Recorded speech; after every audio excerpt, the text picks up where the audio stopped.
Okay. Good morning, everyone. Thanks for being here. We appreciate it.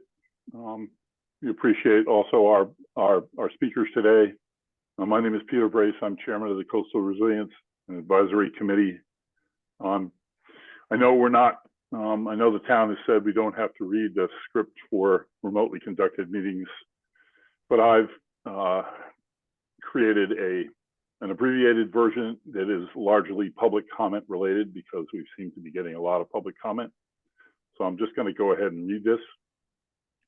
This meeting is being audio and video recorded. Please be aware that other people may be able to see you and take care not to share your device's screen. Anything that you broadcast may be captured by the recording. Please silence all devices and phones. For items with public comment after committee members have finished their discussion on an agenda item, the chair will afford members of the public up to 3 minutes to speak. Members of the public who wish to speak must state their name and any affiliations. To give public comment, you must be recognized by the chair and speak through the chair. There is to be no crosstalk with others in attendance. In the interest of the efficient use of our time, please speak through the chair. To be recognized for making a public comment, use the raised hand feature by clicking on the reactions tab at the bottom of your Zoom screen, and then click on the raise hand button. When you've finished your comment, please click the lower hand button. It's important for me to note that CRAC isn't required by law to take public comment.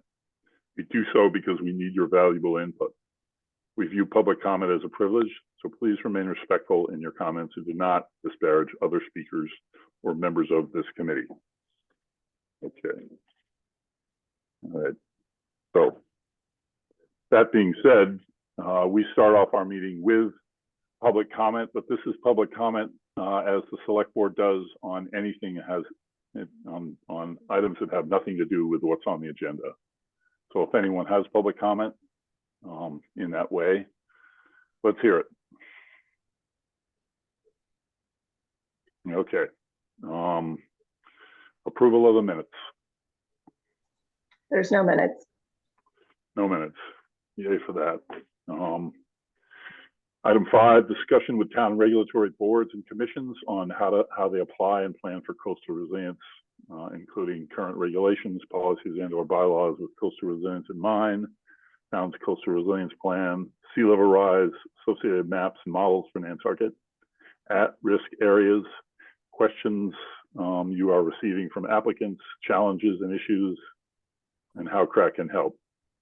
And so as an explainer for why you're all sitting here and, you know, not at home or at work, the Coastal Resilience Plan was adopted by the Select Board on January 12th,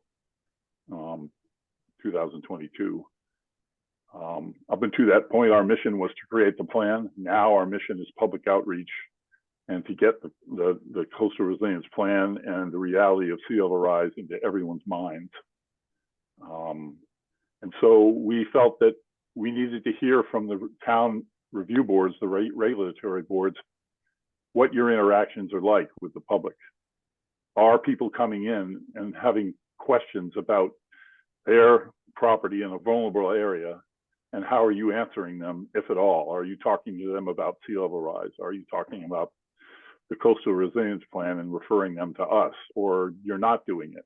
But we want to know how you're experiencing that, and this eventually will lead to us creating recommended policies to the select board that hopefully the planning board, the various regulatory boards adopt as part of their regular application and review process.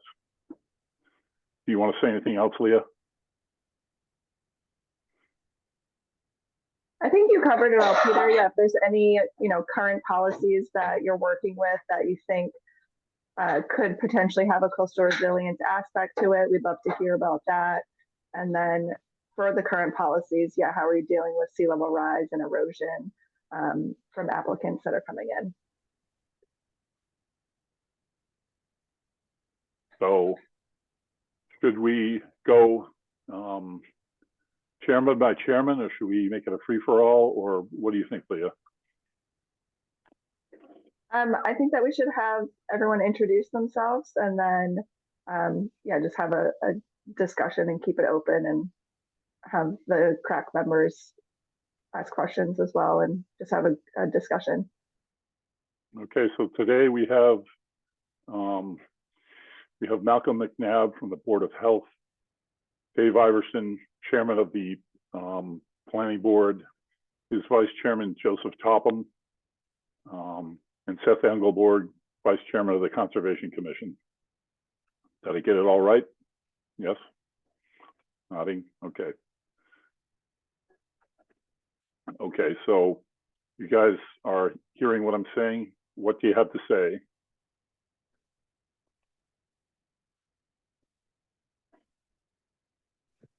I can start if you want. Dave has his hand raised. Hi, Peter, and everyone else. Thank you for inviting us. Yeah, I'll just jump right in. Joe and I talked about this a little bit before the meeting.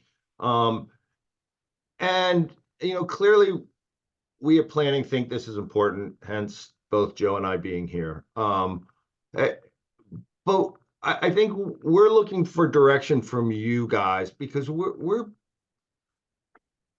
pretty hemmed in by both the State Subdivision Control Act and the zoning bylaws. And when applications come before us, we don't have a lot of wiggle room as to how we rule or how we deal with those applications. If it's a by right, then they're gonna get what they're asking for. If it's a special permit, we have a little more wiggle room. We do pay special attention to stormwater on almost every application. It's reviewed by the town engineer. So other than that, as far as our purview, we're not real sure how we can be of assistance. So I guess I'm throwing the ball back at you, Peter. Thanks, Dave. My pleasure. Well, I think number one is just public information. So, I guess maybe we're thinking that the application process can be modified to include information about sea level rise and the sea level rise and the coastal resilience plan. So somewhere on the application is a mention of sea level rise, and somewhere on the application is a link to our plan and advice to applicants to consider that. Consider our plan, consider where the water may be, consider our sea level rise models. And this is not for everybody. This isn't going to apply to someone like me who lives on Milestone Road, or people who live inland, but it's going to apply to people who live along what we are calling our storm pathways, the South Shore ponds that can eventually rise and fill with water and bring the water up into neighborhoods. I'm talking about, a few examples would be the houses that are along Mariner Way that are right there, just off of Union Street. And, right now there's a foundation that's up. There's a property on Meter Street that's being developed. Neither of those properties look like they were built onto pilings, which I guess is required for federal flood insurance. And if you drive by that foundation, it regularly has water inside of it. So also thinking about, this isn't really your purview, but pools being built in vulnerable areas. There's a house currently going up at the end of Loretta Lane, which if you stand on the beach and just look at that wetland, it's almost level with the wetland. Eventually the water is going to flow into that wetland and go right to that house. And so if there was something on the application or some sort of information that the prospective applicant gets from the planning board office that says, beware, you're proposing to build in an area which will definitely be subject to coastal storm flowage and just basic sea level rise, you need to know this. I guess our ultimate goal is to prevent people from building in areas where we know the water is going to be coming up, because sooner than later they're going to then have to move back, and that's going to cost the town money and them money and lots of aggravation. So I guess for us, it's preventative measures. Yeah, and I'm not opposed to talking with staff at Plus and seeing if we can at least maybe have a pamphlet that's included in applications. I mean, people I don't know, Joe, do you download yours? You don't get the sheet of paper, right? I mean, I think, people like Joe in the business, I think might be a better way to attack this. Not, I'm not saying that we wouldn't help at Plus, but there's a lot of applications that come in that people don't go to the Plus department first. So I think that maybe on the website a link and maybe some sort of one-page informational that directs them to that information might be helpful, and we could look into having that happen. I can't make promises, but I'm definitely willing to sit down with Leslie and talk it through. So thank you. And I got 3 people that want to comment, and I just want to react to that. The thing is to have this information be everywhere the applicant has to go, so they get the point that we're serious. It means something. We really are only 112 feet over sea level, sand and gravel on bedrock, and we're going to wash away. And if you're building in one of these zones, you're going to wash away sooner than us, and we want you to know that. So you guys may not be aware, but we're working with the realtors and their information that they have to provide prospective buyers about, about their lots, things that they need to know. So we're trying to hit everybody so that everywhere you go, you're going to hear the same thing. Yes, we have a sea level rise problem. We have a plan to aid with that, and here's what you can do. So go ahead, Jen. Thanks, Pete. I guess one of the questions I had, Dave, as you were talking, as I was thinking about it, you were mentioning, how constrained the planning board really is, with what you can do, based on the Subdivision Act and the Zoning Act. Are you seeing things that if you had the ability to react to, and this is related to thinking about erosion, sea level rise, ponds expanding, I know a lot of that ends up getting passed through the Concom anyways. I'm just wondering if there's things you're seeing that if you had the ability to react to, you could, or is it even just that these things aren't coming up as an awareness of on this particular application, this could be a concern. I'm just kind of wondering if there's even any thought or discussion pointing to that, because is that a piece where we can start to help? Is that education of, you can't do anything, but how can we provide information so those things aren't coming up? I hate to pass the buck here, but I think often we do see these things, and usually they're in the Comcom's purview, and we don't get involved in that. That's the Comcom's purview, and so we might mention it, but we can't make a decision based on what another board's going to do. So we have to kind of stay within our guardrails. We may acknowledge that this person's going to need to go to Concom. But other than that, we try to steer clear, because anything we say and do could make it more complex for Concom or give the person the wrong idea. But I think that our relationship with Concom should be a better, I'm not saying it's a bad relationship, but I think that we should cooperate more and maybe even have a joint meeting and discussion on these things, because I think that our boards sometimes tend to operate in silos, and that's not really the best way to have government, in my opinion. So Thanks, Dave. Can I do a quick follow-up, Pete? Sure, Jen, go ahead. Thank you. I appreciate that, Dave, absolutely. And I guess, I was on Concom for a while, and I remember a couple applications that would come in that had already gone through planning, and our response was, well, this doesn't work for us. It's too bad that now we have to send them back to planning after we enforce what needs to happen with those Concom regulations. So that circle, especially if we're thinking, how can we facilitate helping that circle of communication between the two boards with what we know on the crack end, might be a really productive kind of conversation to have, I think. I agree. Yeah, thank you. Thank you, Jen. Leah, go ahead. Thanks, Peter. I just wanted to point out that in the Coastal Resilience Plan, one of the high priority recommendations is to update the zoning bylaws. So we'll definitely be, in more contact, I envision, after town meeting to talk through that. And then also at town meeting, there's a bylaw and a home rule petition for coastal resilience districts. So I kind of, if that does end up passing, that could potentially be kind of work into the planning bylaws. So just wanted to put that on everyone's radar. Great. Thank you, Leah, for that input. Go ahead, Matt. Yeah, I was going to say the same. Leah stole a little bit of my thunder. I got a couple other points, but yeah, I think one of the keys is what zoning changes have to happen. And if it's not coming from the planning board, is that an NP and EDC function? And how do we work with planning board or NP and EDC and get those in place?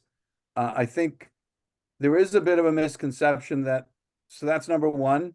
There is a bit of a misconception that we want to stop everything. Some people think that's to stop everything. I don't think it's to stop everything. It's to build appropriately. Something that is going to be difficult, like might be a full foundation, et cetera, something on piers where water can flow under, that might be good for 50 years even in a rough spot. And so how do we make sure that we're, sort of as a community, pointing ourselves in the right direction? That's number two. Some of this should be in the master plan, the zoning changes, or the idea that we have to get to that. I know that that's being worked on, so I hope that is what Peter was talking about is really important. That's the educational piece, but then there's the technical piece of what we should do where. One thing that Peter mentioned was, people this is going to be other areas that we wouldn't think of. We think it's only the rich people and it's only around the outside of the island. It's only the people with ocean views. There are going to be storm tide pathways, and there's, there are swales that run from the harbor all the way to Mattocket Harbor. There's a lot of year-round and workforce housing through there. We already have issues with foundations and flooding at certain times when the ponds are full. Those things are going to increase. And so how do we as a community sort of make the changes that we need to keep that from happening and or mitigate it if it is going to happen? I think those are key things. This isn't just a rich person's problem. And then I think, I remember, I'm old now. I remember when John Pergini was attempting to get various regulatory boards to meet on applications together. And I remember that wasn't looked at positively. I agree with Dave. It would be really important, because I think sometimes what happens is the applicants, they search for the lenient parent. They go to one board and the other to get the yes. And then they get the yes and they come back to the other board and said, see, they said it's okay, and then it puts, and I've been part of that with SBPF and the select board and everything else. And it's, and then there's a tendency to say, well, we're just going to stay out of it. Well, you can't really stay out of it because, I think it has to be somehow done together. And I don't know how to do that. It's been something we've talked about the 30 years, but how do we, sort of get all the parents in a room so they're not just shopping for the one who will say yes. So those are my thoughts right now. Thanks. Great. I really appreciate it, Matt. Mr. Topham. Thank you, sir, Mr. Chairman. So one of the things when I was on the Concom, we talked about having everyone come together. We had a project on Marina Way, and it would come before the Concom, and then there was a decision made, and it was at the planning board and material change. And it literally just became the 3 meetings back and forth, getting kicked back and forth. And so one of the things we recommended to Jeff Carlson was to reach out to all the HCC, the planning board, and have all of the chairman and vice chairman come together. I believe Ashley Ehrthman, who was the chair at the time for the Concom, did meet one time with everyone, but I think COVID hit and we got away from it. But I would find it extremely helpful to do that. I do go before the HCC. I was on the Concom. I know there's been some little tweaks and changes here and there, and now I'm on the planning board. That I kind of see more of how there's a cross-pollination sometimes between these, or I agree with Matt. Sometimes which is the parent that's going to give me, what I want. But I do think that a lot of the realtors are becoming educated very quickly on the do's and don'ts, but then they're not going to get past the survey. A land survey is going to say this is what I can, get you through. This is what will pass. This is the parameters. We just had a driveway application on Wall Street, sorry. And, we kind of kicked around material, et cetera, but we said in the end, you're going to have to go to the Concom, and that may change, but we'll follow whatever the Concom's lead is. So I think there has to be, some, communication and connection. I don't know if it's 1 year we all sit down and say, we're thinking about this, or we had a problem with this application. I don't think you can review every application. I think that would be arduous, but I do think there's better communication that I've seen in a long time between all the boards. And I think that CRAC is helping, educating a lot of people. I think you're getting our press releases. There's certain things coming out, which is really important. But I think the most important person to start this would be the realtor, because they're going to sell the property, and then you're going to, educating them, getting them out there, because once they hire the surveyor and the architect, they're going to say, okay, this is what we can do, and just make sure they're not saying, you can have, a 30, 40 foot high tall building and blah, blah, blah, blah. That's just not going to work. And so it's managing expectations. I think that's extremely important. I think that the land bank is doing a really good job by educating people. They're doing promotional videos. They're out there always trying to talk about what's happening on Washington Street. And I think there's a lot of important information that's being shared. But I would say that as far as where I'm sitting from my business perspective, I think there's a lot of education that's been positive. We're quickly getting up to speed of the do's and don'ts, whether a zoning change or whatever. So I wouldn't say that you're falling on deaf ears. I just think that it's just keep, every 3 to 4 months having a press release or having an update, or someone standing up at town meeting and saying, hey, this is going on, just a quick update. And then this is why this, zoning change is going to come in, and we want to make sure that coastal resilience has the zones and everything specific. So I think that's really important. I think you guys are doing a really good job, and being recently, on the CRAC committee. I think it's all important stuff, and we need to kind of work on it. And I like that there are projects 50 years down the road that we're trying to get ahead of, and how do we pay for everything? So I'm listening to what's going on. I know that Dave is paying attention, but having some people that have been on boards and working your way up through town government is extremely helpful, or following meetings. I mean, the beauty is we're all on YouTube now. And so if you miss something, you go back and hear something, and or something's in the press and it was talked about this meeting, then go back to those, the YouTube, and hear the entire conversation, which is extremely important, because the press can only get out so much information.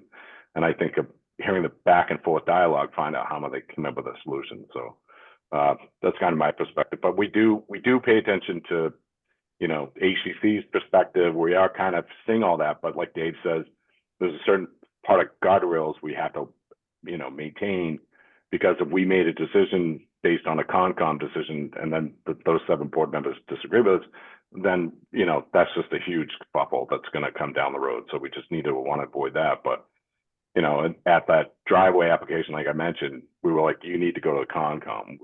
And he wasn't aware that he had a Concom issue, or an application that he had to present. So I think that that's really important, is everyone kind of understand, like, okay, you need to go check some other boxes. We know the HCC and the building department's a must, but there's some other things that you just don't know. So I think it comes down to education. Thank you. Thanks, Joe.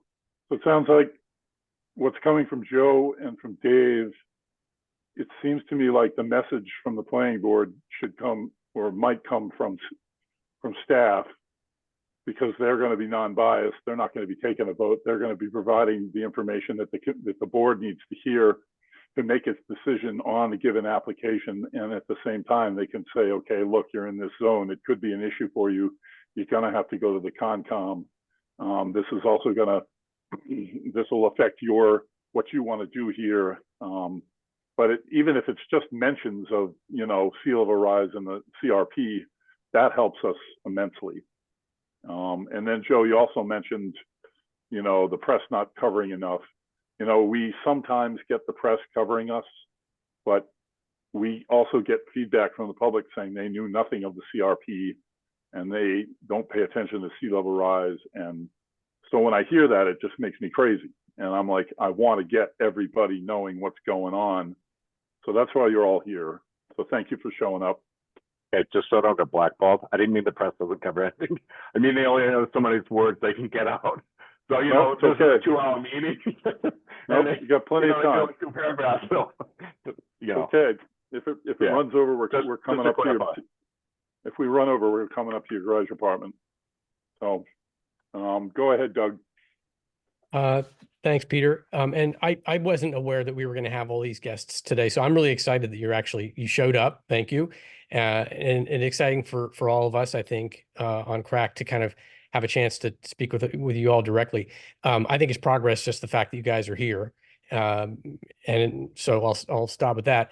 I do have a question, and this is maybe really remedial for someone who doesn't have a lot of depth of experience in how Nantucket government works. But if in the CRP, as it does, it calls out the need for updating zoning and land use regulations, I guess a really basic question I would ask of you guys is, what's the best method by which that could take shape? Is it something where you'd look to Crack to write you a letter that basically spells out, here are the 4 or 5 key things that we think the zoning and land use regulations need in order to be fully updated? Or is it something that you guys would rather be owning yourselves from the ground up? I know there's good ways, there's right ways and wrong ways to get things done in Nantucket. I'll be honest, I don't know what the right way is to do what we're talking about right now. So I'll leave it at that. Thanks. Thanks, Doug. So Peter, I can answer that real quick if you want me to. It's Dave. All right, go ahead, Dave. I think the best way to do it is for Crack to come, or whoever that person is at Crack, to come and work with staff, with Leslie or Megan, to formulate the zoning changes that you're looking for. And then at that point, staff would bring it to the board, and the board would have the opportunity to make it their own, as well as being part of Cracks if it's something they agree with, and work with it. And if it isn't something the board totally buys into, to work with Crack to find some happy median in there, and to bring it forward to town meeting and to support it. And I think that is the best way to do it. That way we'll end up with a zoning article in the proper form that is going to address the issue you're looking to target with that zoning change. Thanks, Dave. That's exactly the type of input we're looking for. Yeah. I'm going to go to Matt and then Gary, and then I'm going to ask. I see you, Malcolm. I see you. Yeah. I can't find my electronic hand, but sorry. Down at the bottom of the Zoom screen, right there, it says reactions, and there's a little smiley face. And if you click on that, you'll see a thing that says raise hand. Well, just remember I'm here when you're done. I'll talk. Yep, and I'm definitely looking to hear from you and from Seth for sure. So go ahead, Matt. Well, first off, I wanted to say I'm pro-press. I'm not anti-press like Joe Topham. I'm in favor of the press, free press. No, seriously. No, under joint, I think if and when we finally get to discussing zoning and what to do, etc., one of the thoughts might be to have, require joint review applications from different various boards under certain criteria. If it's in a certain area or under a certain threats or whatever, then okay, I agree with Joe. You can't meet jointly on every single application, but maybe it's a review in certain high risk areas that are, and that way everyone is everyone is dealing with it at the same time and on the same page, so that we're all together. So I just wanted to put that out there for the group and for the minutes, so that hopefully we don't lose the idea, you lose the thought to improve it. And I think, one of the other question was, Doug was asking, what do we do? How do we do it? Well, I think part of what we're dealing with is there's a lot of pressure on Nantucket. There's a lot of pressure from, market forces. There's a lot of pressure for, so some of these things that are hard to get past or hard to do are sometimes because I think the market forces are really pushing against it. They want to ignore what was going to happen. They want to ignore some of these things because there's so much money to be made. And then we'll, you know, we'll deal with it later. And I think that we have to, when we do this, we have to be thinking of the common good and sort of longer term and common good so that we can mold this in a way that isn't making it worse for us later. So, you know, and there are certain things that aren't even allowed by Concom right now, probably, that, you know, we're going to have to do in areas, you know, like we've talked about it. It's funny. People again think of crack as, you know, against things. And we were talking last week or week before about how there may be things that, you know, that have to happen at Brant Point. There's going to be more and more water there. Are we really going to build the roads up and then have the houses with water under them? Or should we be doing a boardwalk that can be raised? And do people access that in a different way? Like, we have to sort of start thinking about how are we, you know, is it going to be golf carts down at Brant Point as opposed to vehicles? You know, at some point, and then we could run that thing for 100 years, and people will have the water going in and out underneath them. We still have those beautiful homes, but they're just accessed differently. As it needs to go higher, the whole boardwalk gets lifted up with the utilities and things underneath it, so that we continue to use it as long as it's safe. And so there's things like that that are clearly not allowed now that we need to be thinking about, so that when the time comes, we can implement them. You know, so this isn't just you know, I think this group isn't just a no group, and it's coming from, you know, conservationists, and it's coming from everybody. So, all right. All right, great. Thanks, Matt. Go ahead, Gary. Thanks, Peter. I think this is terrific discussion, and I'm pleased that so many of the town officials are willing to spend some time with us to discuss this with us. You know, one of the thoughts that I have in listening to these comments is that with respect to all of these boards, when approvals are sought, there's always a report from the staff. And I'm not sure how practical this is to ask this of the staffs, but it would be really valuable if each time in the staff report on the particular projects that were being considered at the upcoming meeting, if the staff report was able to indicate that this particular project has implications based on the coastal resiliency plan. For instance, I'm thinking about the 17 homes in Mattakit that the plan has already shown we cannot save. They will never be saved based on the long-term trends and the current trends. So we know about those homes. And just suppose someone is in the process of making an application to do some work on those things. Shouldn't the staff be able to include that in their report, saying, you know, the board ought to consider the fact that and make sure the applicants understand that at some point in time, these houses will not be able to be saved.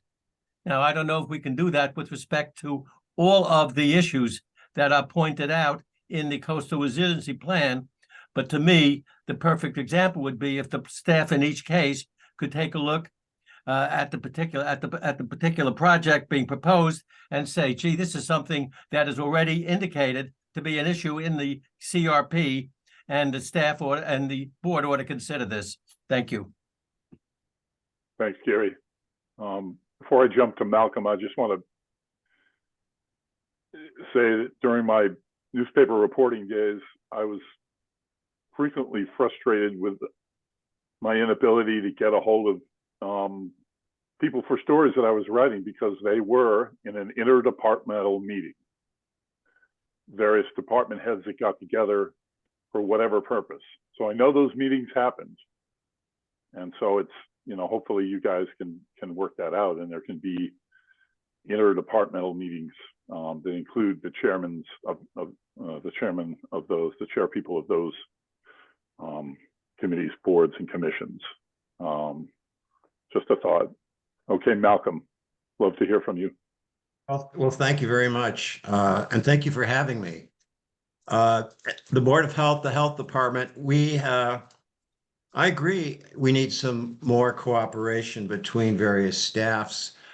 We've had two examples recently, not related to coastal resiliency, but to an HDC applicant was required to do something that was in conflict with the health code. There was a building that was in conflict with the health code that were approved. But so we need to work at that. As far as our activity with the coast, we haven't been very proactive. Like Dave, we were restricted by various regulations and rules, and we have to stick within them.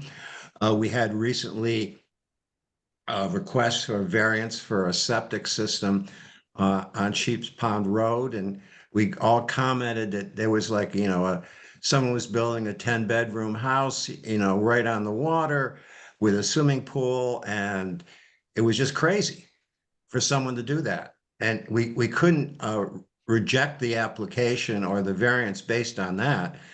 It was more of a Title V septic issue, but we did comment on that, and it was really kind of a Concom issue. It was just amazing that someone would actually build something in that particular part of the island, and that large, that complicated. But we couldn't restrict them from doing that. We had to comment on the legality of their particular problem with the septic system. The only time we've really been proactive is we did discuss the use of emergency tight tanks, for example, in Baxter Road, and we have kind of come to the conclusion at the board that if we need, for example, an emergency tight tank, we would support that. That is the only time we've actually ever discussed in a prospective way about anything to do with the coastal issues. That's it. But I think we have to be more aware of it. I guess it all comes back to, we see these things, but we can't necessarily do anything about it because it's not within, at least with the health code regulations, the Title V regulations, or some of the local regulations that we have on the island, really don't address coastal issues. Before I go to Leah, and then hopefully we'll go to Seth, Mr. McNabb, if you are reviewing an application for a septic system that is in a vulnerable area or a tight tank, wouldn't it be a health issue if in both those situations, either of those situations, those septic options would be compromised by erosion? And if that effluent were discharged in a way, I'm just saying that if sea level rise forced the tight tank to rupture or wash away, if the septic system, septic tank emptied because of sea level rise, that would, to me, seem like a health issue. And at the very least, can your members at least comment and tell the applicant what you're doing is a potential risk to health because of sea level rise? And there you can introduce sea level rise, point to the coastal resilience plan, point to us for advice, point to the Concom. Is that all sound okay? It sounds okay, although actually it'd be done at staff level. We, as a board, really don't review the applications. We approve, for instance, if a house falls into the water or a septic system falls into the water, we would approve its removal. Then it becomes a health issue. Unfortunately, actually, and I'm thinking about this, the way our regulations are it's kind of after the fact dealing. Like the episode Sheep Pond Road, we had to deal with the design of the system, not the fact that someday that whole area was going to be underwater and would be a health issue. We commented on that, and we all made speeches about how horrible it was, but we really couldn't deal with that. We couldn't deny it, the variance based on that particular situation. Okay, Malcolm, thank you very much. Appreciate it. Leah, you took your hand down. Does that mean you're all set? Yeah, Malcolm, I was gonna ask about how they deem a house to be demolished because of erosion, but you just touched on that. But what his comment just brought up another question is, so Malcolm, since you said it's kind of after the fact, is there a way that there could be new regulations that would take in to consideration, how far away the septic tank is from the coastal bank or anything like that to be able to put some sort of coastal resilience lens into your application process? Yeah, well, it would be, there's regulations about, for instance, how far from a well it is. In certain areas, you have to put in an alternate design system based on the flow of the water and whether it's an environmentally sensitive area. There are regulations, but they don't necessarily talk about the coast. So it's something we should certainly look at. We have, one of the things we have to do in the next few years is really look at a lot of our regulations, period, need to be redone. Agreed. Thank you, Malcolm. Go ahead, Yep. Matt. Yeah, this isn't a necessarily just a Board of Health, but just Rick Atherton has put forth a couple times an article that would change regulations, and basically people who are doing things in those at-risk areas would be signing and sort of releasing the town from responsibility. So in order to go forward, you'd have to release the town from responsibility, which seems, and I think that something along those lines, it has to go through the process. I think it's been it's been opposed because, it didn't come from the right place or the right people, or we didn't talk about it. So it's kind of pushed aside. But I do think it's something to really think about because, what happens, all the systems the systems and the rules haven't caught up with the realities of climate change. When a house, the insurance companies won't pay for a house until it's gone into the water. Well, we should be putting money aside. We should have a pool of money that, it should be happening prior because it costs a lot more after. It does a lot more damage. But that's not how they view it because insurance companies are in the business of not paying. And so they are finding reasons not to take the house out ahead of time. The same, we're required as a town to provide utilities and roads and things, even to these areas that are at risk. That hasn't changed yet. And there's going to be a lot of pressure from the real estate lobby up in, Boston to not change that because that's shifting the responsibility and the burden onto the taxpayers. I think that we should be looking at regulations that put the responsibility on properly in the proper place. And so, I think what Malcolm's talking about is a prime example. If people are going to go into coastal areas that are subject to 50, 100 feet of loss and build pools and full foundations and everything else, we shouldn't at that point have to bail them out later. So it's sort of, I'm looking at it from a few different angles, but I think the point I'm trying to make though is, yes, I think Rick has had some good suggestions on how to limit the town's exposure and responsibility in those situations. And I think we should really explore those. The various boards should explore them. Thank you. Thanks, Matt. Seth, what do you got for us? Good morning, everybody, and thank you for the invitation. I am Seth Egelborg, the Vice Chair of the Conservation Commission. And before I talk about the CONCOM, I just want to respond to a few comments that have been made here before, in reference to what Matt was just saying about having property owners accept liability. I think that's a great idea. I'm not sure it's legally tenable, but it's a great idea. And there are other ways that the town can do this. One of the opportunities we have available to us in the Commonwealth of Massachusetts is road discontinuances, where whole areas that are vulnerable and can't be saved, the town can just discontinue that road and then is not required to provide utilities or emergency services or anything else. Essentially, those property owners are operating under their own risk.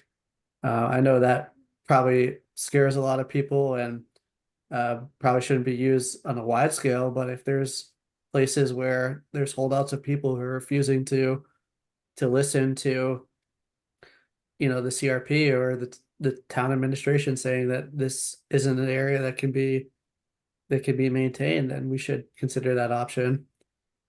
I also just want to say, Peter, I understand what you're saying about trying to prevent development in in places that, are going to be subject to sea level rise. But unfortunately, it's not the purview of any regulatory authority to do that. All regulatory boards and committees and commissions on Nantucket exist to do the opposite, exist to permit projects. So for instance, at the Conservation Commission, the Wetlands Protection Act, which is the state law that gives us authority, and the Nantucket Local Wetlands bylaw and regulations, and the DEP, which is our state entity. The process that is outlined says that we should seek to permit projects if projects can be permitted, if there needs to be conditions associated with that project to be able to, for it to be able to be permitted, then to apply those conditions. And we should seek to not deny projects unless there's no possible way for a project to proceed with conditions. And I know people's opinion in the public of the Conservation Commission is that we're anti-development, we're anti-everything. This is not true. In the last 5 years, the Conservation Commission has permitted more than 99% of all applications that have come before us. So, there are ways to work with applicants to seek better alternatives in design, in location of structures, in techniques used. But ultimately, our authority only allows us to hear the application that we've received, to work with the applicant to maybe make constructive changes, to condition that project in ways that is going to be beneficial for the resource areas and the protected interests, and then to permit the project. We can't just say, we don't want you to build here because it doesn't make sense for the coastal resiliency plan. And as a scientist myself, that annoys me because, as a regulator, I am required to follow this process and permit the projects. That's what our jurisdiction is. That's what our authority is. And people come into the Conservation Commission all the time, proposing to build something in an area in the long term that's going to be a bad idea. But unfortunately, that's not how our process goes. And I think the big rub is that the select board and the crack in its advisory capacity to the select board, your boards exist in a long-term vision and strategic planning space. You look at the long-term future of Nantucket and you look aspirationally about what it should be and what's going to benefit us all. Regulatory boards do the exact opposite. They look at the very short-term practical perspective of, this is what was applied for, this is what our regulations say, and this is what we must do. So I think there is a little bit of a disconnect there. And I think having better education and outreach to homeowners among all these boards is great. I think having better interdepartmental collaboration is great. I've talked in the past about, and it's not just been me, there's been consultants for the town and for Plus and other entities saying that we should have actually a streamlined review process where applicants seek permits in a specific order. Like they always go to one board first and then they always go to the next board after that. That doesn't happen on Nantucket. And various people have said there's no possible way that we could enforce that or make that legally binding. I'm not so sure about that. I mean, I think we have an opportunity to put something like that into place where maybe if it's not absolutely required, it's at least the recommended and anticipated procedure, because applicants are also, it's not just boards that are confused by this process, it's applicants. To get sent around on this treadmill that everyone's talked about today, back and forth and over and over and over again. Sometimes permitting takes months or years because of this. So we desperately need that. And I think the other thing that we need on a much shorter term is for regulatory boards, or at least board chairs and vice chairs, to learn a little bit more about the other boards. So, you know, the Conservation Commission knows their thing, the Planning Board knows their thing, HSC knows their thing. Librarians and English teachers are probably going to love me for this comment, but I suggest that chairs and vice chairs go and read everyone else's regulations, learn what they do, learn how they operate, because it isn't always up to staff. Staff is busy. Staff has multiple things that they're doing on a daily basis. It's up to us as commissioners too to understand that we do have our specific purview that we have to operate in, but we want to prepare people for the reality of what is going to be like in other boards. So I think that's really important. The last thing I want to say that is unique to the Concom, however, is I think the Concom does have a little bit more local regulatory control than some of these boards because of how our local regulations work. We have the ability to update our local regulations really just in an internal process. So we're not tied to specific laws. I mean, the Wetlands Protection Act is the state law that we don't have authority over, but the Nantucket local regulations, we could just update them whenever we want. And we are in the process of doing that right now. I will say it's been a long and tedious process. And I know that CRAC has supported us in the update before by having meetings about it and by writing letters. So we appreciate that. But I think we really just need to get this process of regulatory update over. And some of the issues that, Leah asked us to present about are included in that regulatory update. We have in our current regulations no mention of resiliency, sea level rise, or anything else at all in the regulations. In the update, we're including a new definition, a new standard, all of this. We are trying to have more stringent wetland setbacks, more stringent pool requirements. We are trying to do things that will prevent stormwater and impacts to flood zones. And we are doing these because of the CRP and because of the scientific knowledge that is available to us. People think we're doing this because we're trying to restrict development. Again, that's not the point of the Conservation Commission, and that's not the point of our regulatory update.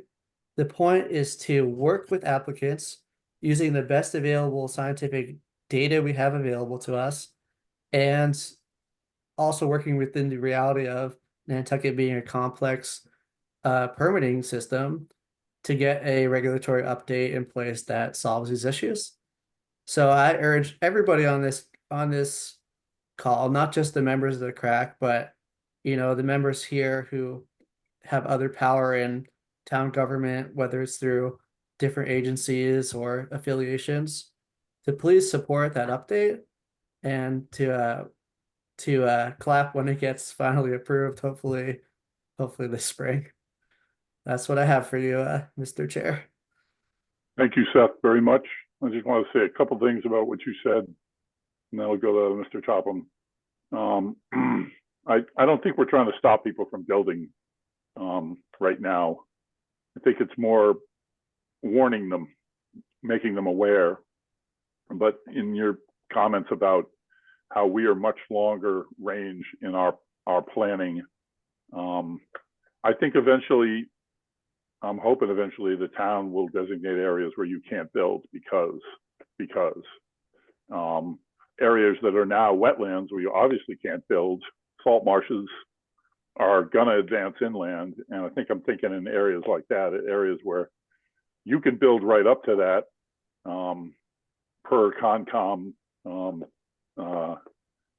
regulations right now, but I think those areas are gonna advance inland. And that's kind of more like what I was talking about, areas that you can't build. So go ahead, Matt. Mr. Chair, can I I'd just like quickly Seth- respond let to that? Yeah. Hold on, Matt. Go Oh, ahead. yeah. Go ahead, Seth. You can answer Sorry, that. Matt, to cut you off, but it's specific to Peter's comment. So I appreciate that, and I just want to say, this is the point of why the Conservation Commission is seeking to expand buffer zones to have increased setbacks for development because of the things you're talking about, wetlands growing, sea level rise, pushing water closer to the surface, these things.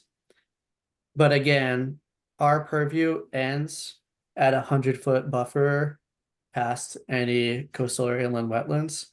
So we know that there's areas in 2100 that are going to be completely underwater that today aren't even within 100 feet of wetlands. We can't do anything about that. The only people that can do something about that is, I guess the zoning board could do something to change zoning. The select board could do things to, create these coastal resilience districts, or I guess the town of Nantucket in general could do things. Conservation agencies can do things to buy land or seek restrictions. But in the very long term, we don't have any authority if it's outside that 100-foot buffer. Thank you. Thank you, Seth. Matt, are you ready to go? Yeah, no, a couple things. Road continuance, we would love to be able to do that. It's not as simple as the land council and other people think. We have looked into it. Sheep's Pond, et cetera. The lawyers have done a lot of work. It's not as simple as a simplistic reading of the rules state, because, so as a lot of things in life are. But I agree with Seth that, we should be, doing that, and we're working on it. I also agree that, sort of the way it operates now, regulatory wise, we do keep we don't look ahead. We do keep, sort of a myopic view of it in some ways, but but some of the tasks that sort of Concom and or planning board need to do, whether that be updating regulations or, updating zoning or doing a master plan, those specifically require looking ahead. So part of the job is that, but I think that we are under such pressure. There's such a, there's a guy in the vineyard, he says they're getting, tidal wave of money. We're under such a tidal wave of money and pressure that it's hard to get your head up above water to actually work, look 20 and 50 years out and make intelligent changes for all of us. It isn't up to any one group to make those changes. It's not like the select board can't wave a magic wand and do it, or, planning board can't because you've got to get town meeting vote. We as a community have to look and say, these are the smart things to do, and here's why, and this is how we're going to do it, because it's in the common good and it's in the individual good. Doing the right thing usually is. And so I think, these conversations and, and making some of the changes so that this is more part of it will help do that. And then the other part about it is there are certain issues, we can't also count on staff, no offense to any staff that are here, because they're overwhelmed. And I will use one example is public access. For years, people have been talking to Jeff and saying, geez, aren't we required to have public access? If this structure is stopping us from going down the beach, aren't we required? And, we would get, oh, no, and that's not in our purview, and you have to go to Boston and look it up, and a million different things. And then finally, Crack, like a year or so ago, had someone from the state here, and they go, yeah, absolutely, that's required. Your Concom can do X, Y, and Z. They can require that. And so I think that sometimes, human nature being what it is, we don't dig into things to get the answer. We can require it, whether whether the thing is up for renewal or not. If it's at a certain point where the structure is impeding public access, we can absolutely ask for changes. And so I think, but that wasn't what we were told for 20 years. We're just realizing it now. But there's one thing of realizing it. There's two. The second step of that is, how do you put that into the consciousness of the staff and the community to keep doing it? Because if you realize it, but then everyone's so overwhelmed again that how do you get that actually happening? And that's where I think the boards have to realize their role is to make sure those things do happen. And that they work with the staff and encourage the staff to stay on the issues that are really important. And public access is one on an island that is unbelievably important. So thank you. Okay, I'm going to go to Leah in a minute, and I just want to, before I lose the thought, respond to something Matt said about the wave of money or the ripple of money. And that collectively, those people, those efforts, that's people looking into the short term to develop, to build, to do now, based on what they have left of their lives, to have their experience on Nantucket. But we have the good fortune of looking way ahead beyond when they're going to benefit from their short term, whatever they're going to do.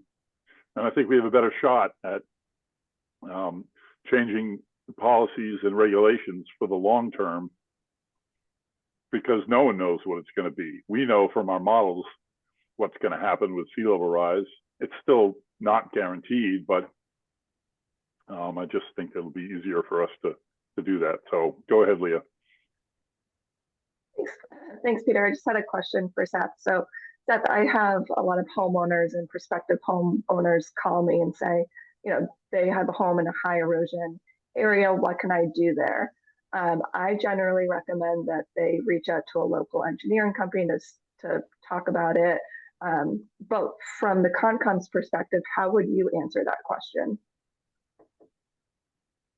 Sure. I mean, I'm just one person, but I would say that the Town of Nantucket Natural Resources Department staff, I guess you're an NRD staff. I mean, the staff related to the Concom, Will, Lisa, and Jeff, are always happy to meet with applicants to have kind of like a pre-project meeting to discuss if something is even feasible. But it's informational only. And even if I was going to say today, like, personally, my reading of the regulations in most cases compels us to use nature-based solutions. I'm just one person. The 6 other members might disagree. So I think that another thing that people can do is, to look at past permitting decisions and to work with especially local engineers or surveyors, because they really know what they're talking about. If you go into the Natural Resources Department office, each of the project representatives that submits notice of intent on a typical basis, they have their own filing slot in the office with their name on it. And then everyone else just has a shared box. So the people that are in there all the time talking to the staff have a lot of history in permitting, and they're going to probably be able to tell you what is likely to be approved and what may not. Great, thank you, Seth. Go ahead, Joseph. Thank you, sir. Couple things. I will say that I go to the Concom first because I know it's going to be the most restrictive board, and then go to the ACC, and then kind of work, not trying to get a favorable decision, because I think most of them stick to their decisions, rules, regulations, some of the ACC's perspective, it's kind of a personal basis in some of it, their assessments. But I think to Matt's point about, the town being on the hook, how it's pre-78, there is, you have to provide access to utilities, and I think that's going on Pax Road. I think anyone after that, I think they may know that there's a problem, that they may be, left to their own devices, so to speak, in the end. But you also have people renting houses at, $1,000, $10,000 a week. And some of them look at it like, oh, if I was here for the summer and I rented and stuff like that, it would be X. And I had a client on Baxter Road where he bought a house and got 15 years out of it, broke it down. That would have been $20,000 a month for him to rent a house in Nantucket, which is easy money. And he basically said, I got my equity, I got my loan, I got my tax breaks, everything like that. In the end, he thought it was a win. And then he was able to move his house back another, 25 feet. And he's thinking, if I get another 10 years, and right now I think he's at 8 or 9, he's seeing as a win. So you have to kind of understand that there's some people that Nantucket is a dream. They've always wanted to be here. They've always wanted a house. So I think sometimes, the people at the end of my comment, they bought that as a gamble. They knew it. There's 2 houses on the, that side in Matticat. The people are buying these as a gamble. And if I get 10 years, then that's fine. So I think you kind of need to look at it like, it's not the average person trying to buy a house and then how am I going to pay for this? And, is the insurance going to give me the bare minimum? Some of these people, it's like, I want a lot of you. This is the property. I bought it. So we're kind of playing with some funny money. I think that we're realistic in what we're trying to do, but just know that sometimes you're going to have an applicant that comes before all these boards that just said, I'm meeting the parameters. You've said I can only do X by Z, I'm contained by this. But in the end, they're like, I'm winning. I have a home in Nantucket. I will come and I will drop my bags and be happy. I'm spending, X amount of time in Nantucket. So, there's people coming in that don't really care, but then, to Matt's point, to help his press release, is that we're on the hook for some of these people, and we do have to provide, utilities and roadways and access. It's really important. And a lot of people on Baxter Road are now, how do I flip my house? How do I change what was my backyard now is my front yard? And, really start to investigate because they feel that the GO2s are not going to be around for much longer. So they're starting to plan and get ahead of this and trying to be proactive. So I don't think anything's lost in anyone in these areas. I think that some people are willing to say like, I took a chance and it worked out or it didn't work out. So I think we just need to be mindful of that. I don't think that some of these places should be built in some of the areas.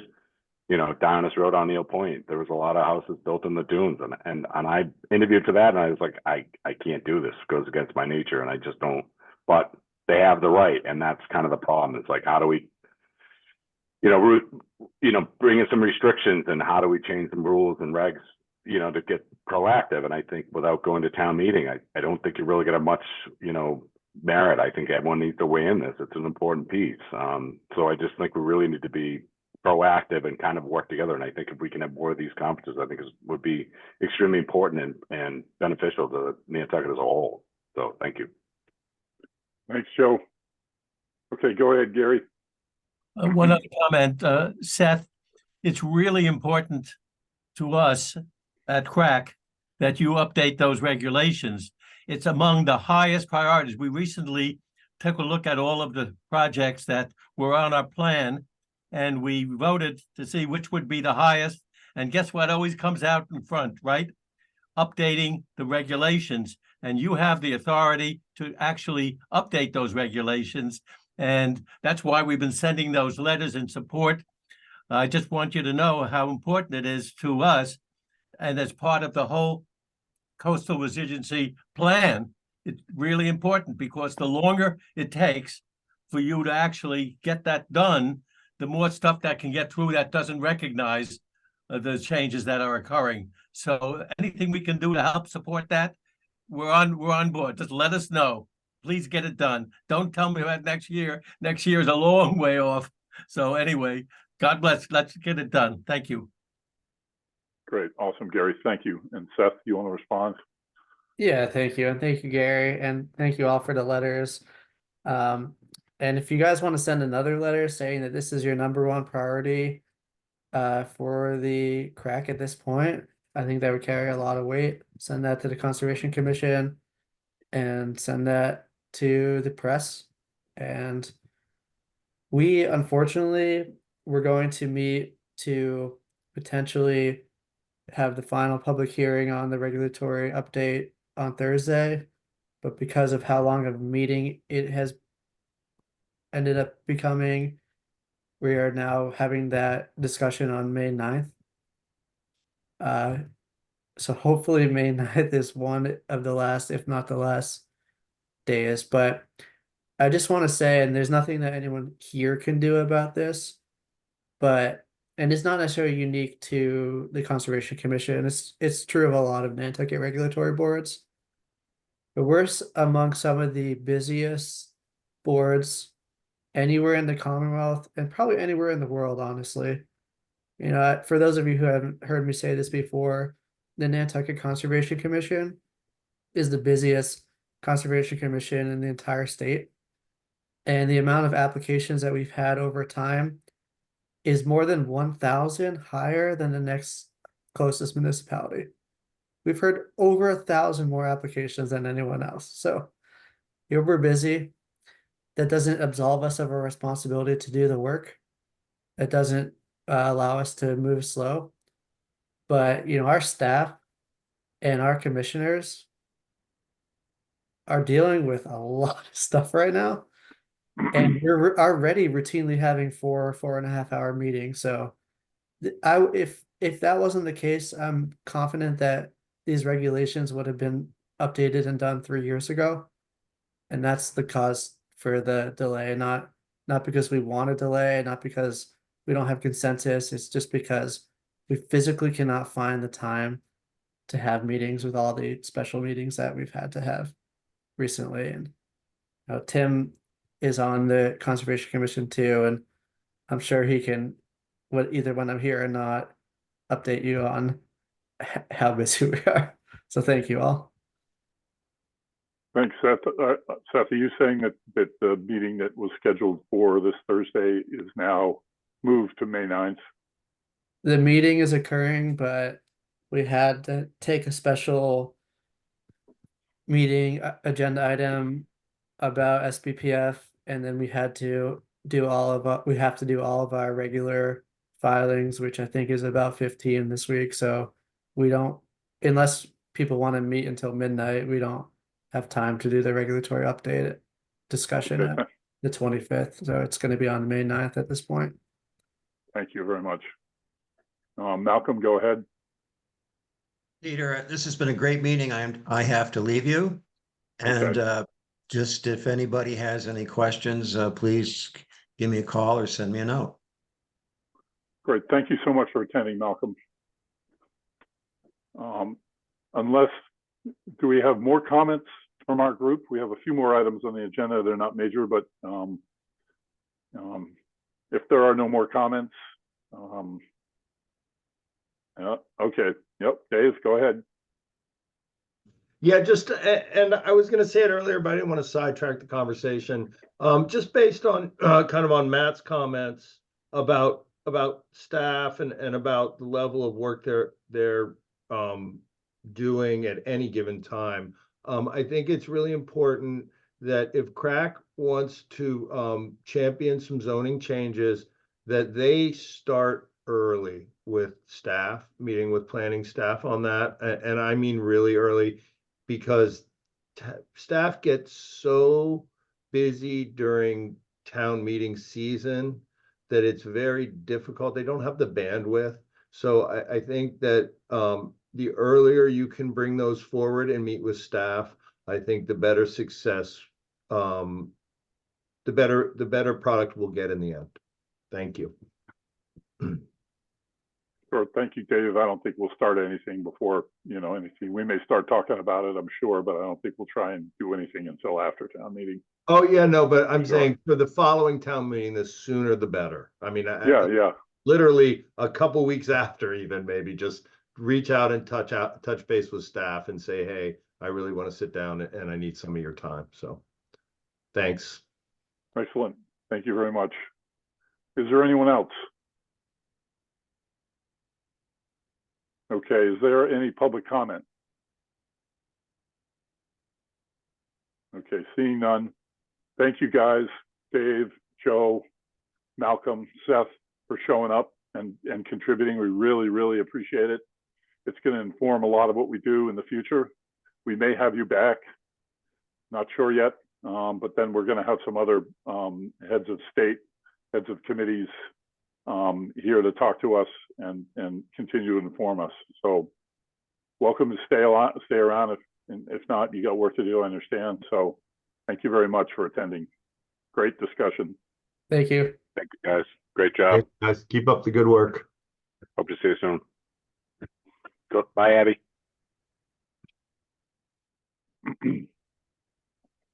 Okay. We will move on to discussion on next steps for our coastal resilience survey.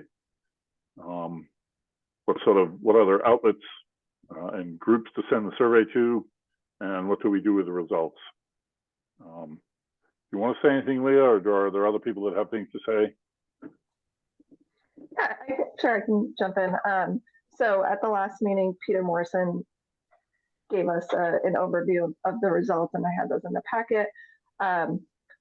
He had recommended that we have, I think, 1 or 2 area associations that we could work with, but we wanted to hear from you all to see, is that what you want to do? Do you want to start working with one of the area associations, or do we want to get more input from some of the associations that, you know, didn't give input before? And then talk about from the survey information. I can share my screen for the question about, from your perspective, how can Coastal Resilience Advisory Committee and the town's coastal resilience plan help your neighborhood within our capacity? Because those results, I think, will guide us into what we should do next with all of the info. But curious about everyone's input, how you want to move forward with the survey.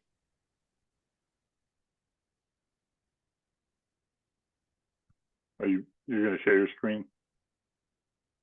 Okay.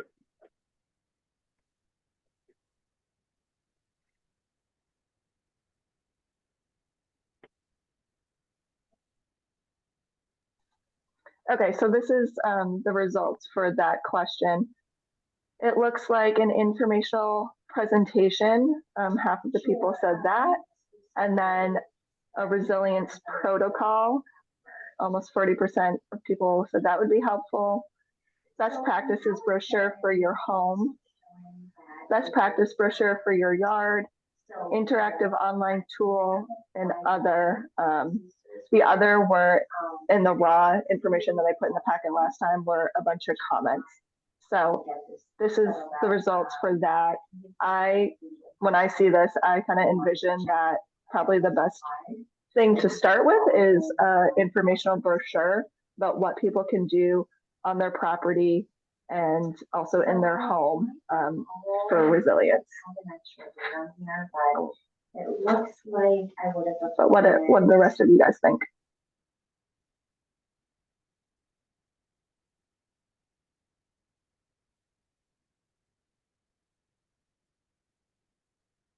Really? Dead silence? Oh, okay, good. You saved me. Go ahead, Jen. I mean, Leah, what you just said seems to make sense to me. It just feels like people want steps of things that they can do, whether it's, you know, home or outside, or just, you know, general, like, you know, resilience protocol things. So I think figuring out, and it depends on what the capacity is to create both a presentation and do like the resilience protocol steps brochure. But I think that seems like a really good direction for next steps. I think people want something tangible, is my takeaway. Jen, I didn't hear what you said. What was the last thing you said? People want what? I don't know if you're going to hear me. I'm frozen. Can you hear me? Yes. Okay. I said, I think people just need something tangible. They need tangible ideas of what their next steps are. Okay. Great. Thank you. Go ahead, Joanna. Oh, thanks, Peter. I think these are all good ideas. I'm wondering, when you talk about the online interactive tool, can that be like a quiz in terms of like a self-assessment? Because those really tend to get high engagement, you know, where it's like a 10-question thing for you to evaluate like where you are in the urgency matrix, right? So if you got under 3, it's not urgent. If you got between 3 and 6, you know, it's medium. And if you were above a 6, you need to take action, kind of a thing.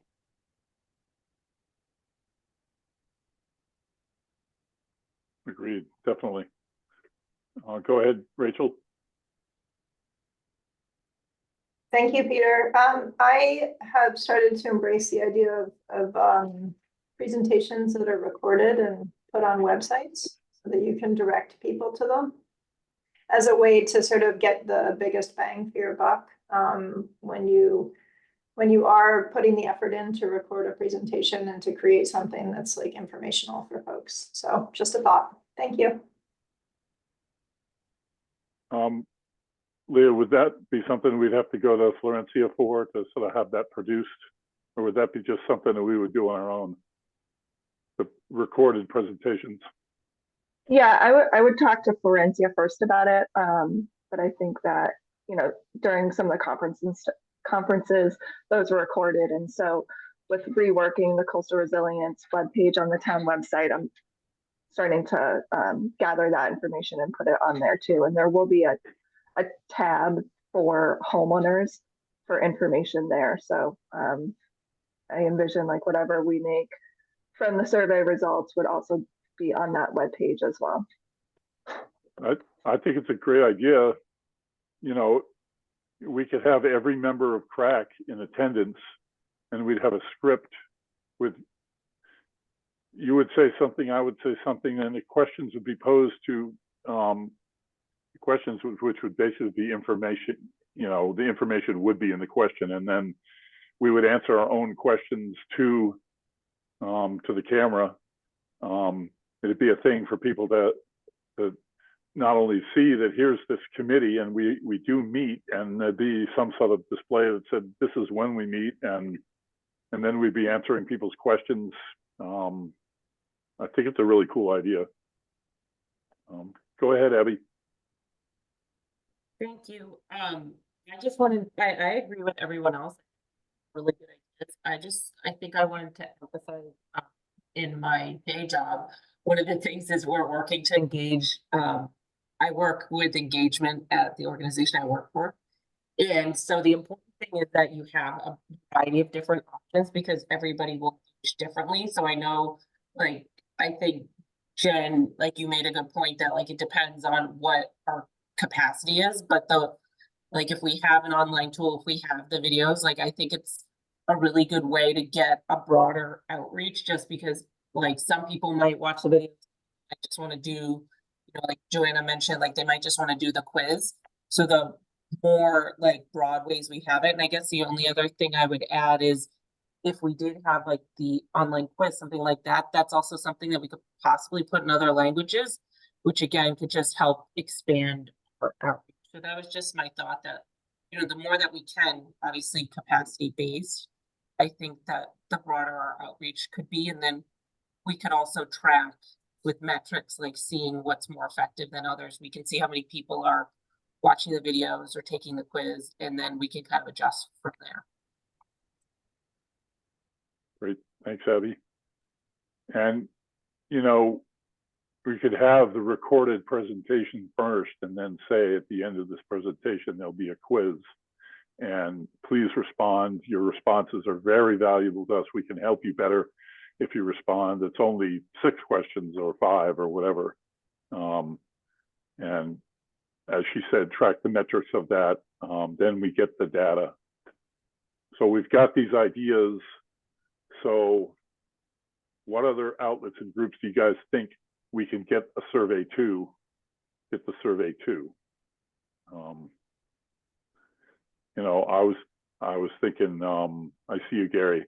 You know, I know that this group that I'm about to mention is covered by the Civic League, but not always. You know, what other, Gary? There are about 8,000 non-voting taxpayers, something like that. Yes, 8,200 or something like that, yeah. If we can get the survey to go to all those people, we'd really be doing something. Anyway, go ahead, Gary. That's up to the tax assessor. He's the only one with the information about who these people are. We don't have that list. What I was going to say is that one of the suggestions that Peter made at the last meeting was that you and Leah attend the president's meeting.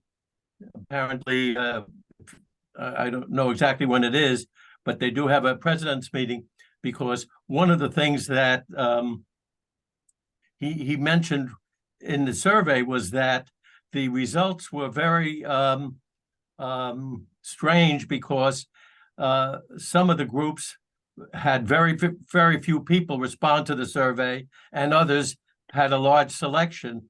And that really was the result of whether the particular president of that civic association made it an important thing. If he or she felt it was important and they pushed it out to their members, then they got a good result. If some people didn't think it very important, you know, they kind of just said it's available and nobody rarely signed up. So perhaps if you and Leah meet with the president's group, you can ask them, you know, what is it that they think their members will respond to? That was my thought about that process. Yeah, the president's breakfast, I'm looking at my calendar here. It's usually the middle of June. It's either I think this year it'll be like the June 9th or June 15th on a Saturday. And then in August, they have another breakfast, which is sort of a recap on summer issues. So thanks for reminding me, Gary. Now we can get a hold of Peter Morrison and find out the status of that. And usually there's a lot of good. Yeah, and of course, during the summer, most of the seasonal people hopefully are here. And so you might be able to get much more response because they're actually on island, living with it and reading about it and thinking about it. So. Plus, there's really good food at those breakfasts. I've been to them before. So, definitely. Go ahead, Matt. I'm not sure whether it's through the assessor or through the town clerk, but once a year, there's an opportunity to put information out to the public, and it goes to everybody. And I'm just drawing a blank on which group did it. I know Catherine Stover used to do it quite a bit, but I'm not sure who the mailing was attached to. So if we wanted to hit island-wide and had a website and said, please go on and fill it in, there is a way once a year to do that. You know, another way to do it is, you know, to do a notice in the in property tax bills. Produce what's known as a buck slip, which is a half sheet, and have the information on there, and then they just fill it out and turn it in with their tax bill, or they go to a website. That's another way. And I know that it's not that hard to do because the Harbor and Shellfish Advisory Board did one last spring. And once we figured out, you know, the cost and how to do it, it was pretty easy to do. So go ahead, Leah. Thanks, Peter. I just wanted to give an update that Peter Morrison did reach out to myself and Vince before I went on vacation. So I'm going to circle back with him about talking at both of the president's breakfast. And Peter, I'd like you to come as well. And then, so what I'm hearing is that we should probably keep have the survey be reopened through the summer. Is that what I'm hearing? Okay, yes. And then from there, once we gather more information, we'll figure out kind of what we want to do with the results. But I think that the video sounds great. Having kind of a quiz, that's a really cool, innovative idea. And then Jen, I forgot what you said, but I did like what you said. The one question I have is, and we can kind of circle back to this in the summer, but do you think that it would be more beneficial to hone in on one or each neighborhood, or just have like a general broad, you know, if you're having flooding issues, if you're having erosion issues, then you can do X, Y, and Z?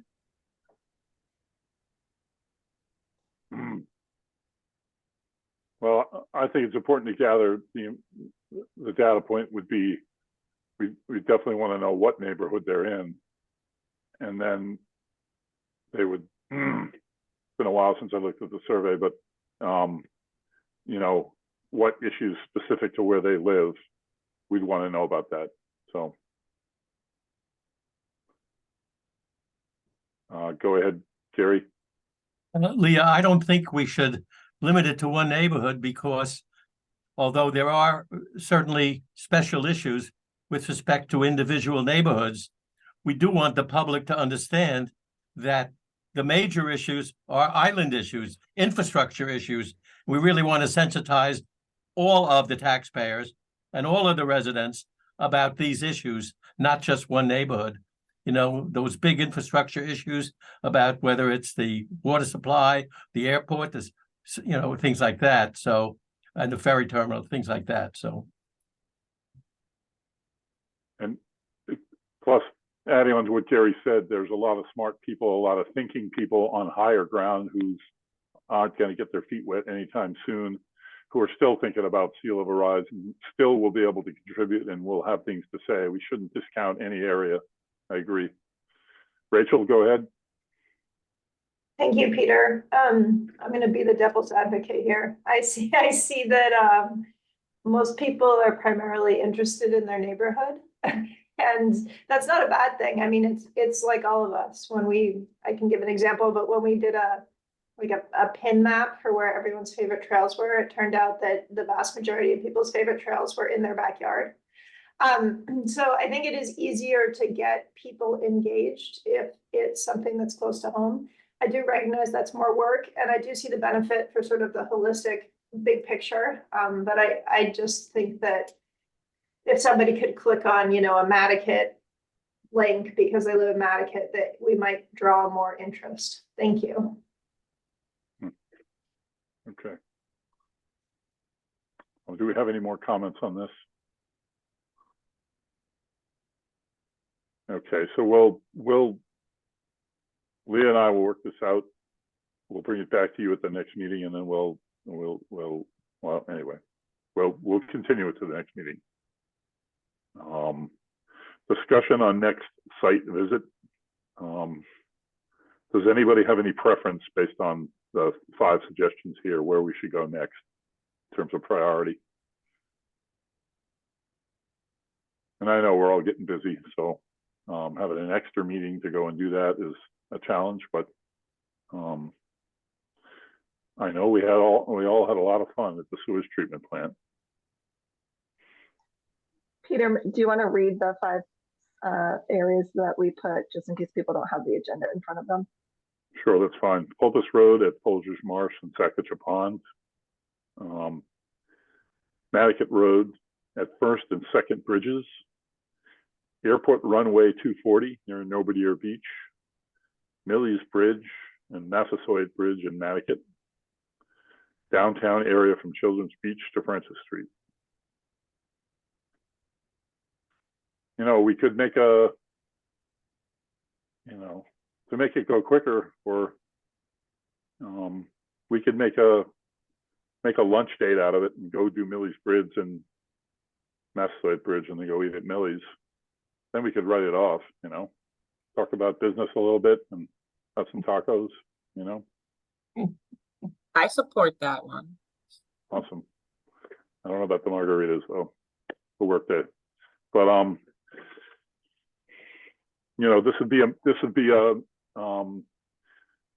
as the other ones have been. That we'll pick the time and that'll be the meeting. An hour or an hour and a half, whatever. We go there and hopefully we get whichever representative to talk about that area. So, for instance, Millie's Bridge and Massasoit Bridge, we would probably have someone from the DPW and maybe somebody from the Concom to answer questions. And the runway, it'd probably be Noah Carberg, the airport manager, and maybe Cameron Wood, who is their environmental coordinator.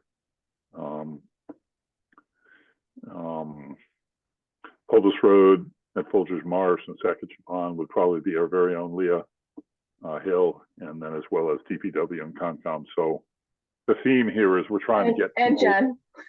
And Jen, I'm sorry. The theme here is to trying to get the experts to tell us why we need to do this, what we're looking at, the urgency, just to get us more informed.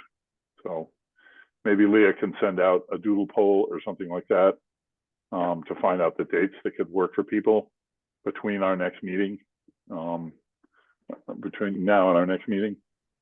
Peter, can I just ask first, are people interested in doing a site visit sooner than later? I know that it's, starting to become field season and busy, but is this something that you all are interested in, or do we want to table it until the fall? Yes, nod your head yes, or shake your head no, or yeah. You're not interested, Doug. Okay. Okay. Peter, I'm off Tim, go island, ahead. that's all. Okay. I'm off island till June. Okay, we'll miss you. You're missing the best part of the year, by the way. Okay.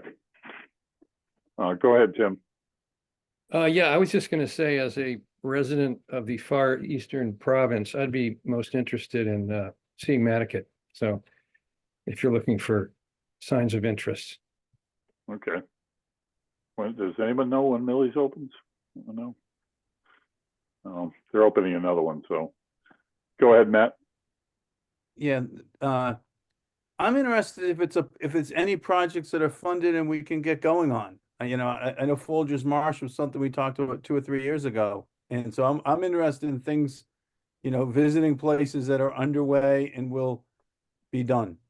You know, I think we should prioritize that and prioritize the, you know, zoning and other issues that we've already identified now that we know that it's going to be left to us.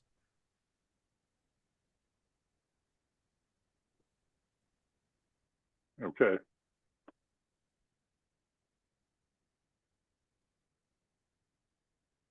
All right. Dead silence. Okay. Well, does that mean Popus Road and Folgers Marsh and Sector Pond, Leah, or I don't think any of them are funded right now. They're just concepts now. Yeah, so I mean the Sector Pond is underway, so we could do that one. The capital request for Popus Road got denied for this year, so we're gonna try again next year, the year after. So I would say probably the ones that are underway, I mean, they're in the planning process, but would be Easy Street. And then it's not part of the CRP, but the Washington Street, Francis Street Beach area. And that'd be Jesse Bell probably, or it'll be Rachel. You could talk to us about that. Yeah, I'm also part of the work group as well, and so it's good. So do you want to? So then let's say that one then. Downtown area, Easy Street, and then Francis Street. Yeah, we could also add in Children's Beach because we're looking at the concessions there, what to do as far as like with a resilience fund. So we could add that in as well. Okay, cool. All right. So number 8, public outreach ideas, strategies for community members. Do we have an updated scorecard, Doug? Not this week, no. Okay. New committee, new business committee and natural resources department reports from Planning Board, Conservation Commission, Harbor and Shellfish Advisory Board, Select Board, advisory of non-voting taxpayers and other committee members.